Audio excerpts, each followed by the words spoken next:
В Назране под Новый год открылся детский сад с 2 бассейнами. В здании современная техника, полы с подогревом. Есть даже лифты для малышей-инвалидов, которые тоже будут ходить в этот сад. На открытии побывал Андрей Чистяков. Яркие воздушные шары, в уютных комнатах огромное количество игрушек. Волшебный замок – так назвали только что открывшийся детский сад. Он распахнул двери для детей 2 самых густонаселенных округов.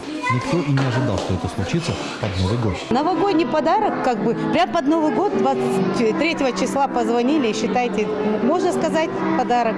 250 дошколят примет этот замок. Он создан по самому современному проекту. Среди многочисленных новинок не только полы с подогревом в игровых, но и лифт для взрослых и детей. Садик у нас инновационный.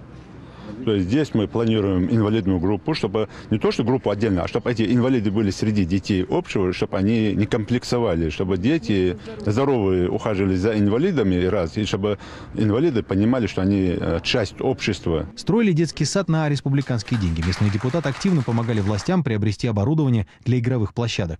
В небольшой республике детские и дошкольные учреждения, в которых есть плавательные бассейны, можно засчитать по пальцам одной руки. Можете себе представить, с какой гордостью воспитатели этого детского сада говорят: наш 4-й.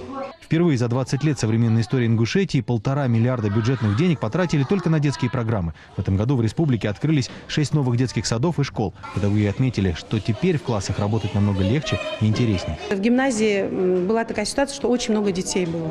И мы учились 2 смены. А здесь, построив эту школу, естественно, ту школу разгрузили. И часть детей сюда перешла, часть детей там осталась. То есть у меня в гимназии 34 ученика было, здесь у меня 27 учеников.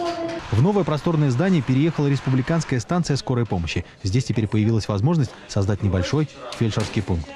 Скорая слушает. В этом году новых рабочих мест в Ингушетии стало на 1500 больше. Этого, конечно же, недостаточно, чтобы полностью избавить молодую республику от самой серьезной проблемы. Но начатые темпы изменений республиканские власти не намерены снижать и в наступающем 2013 году. Андрей Чистяков, Евгений Радаев. Вести из Ингушетии.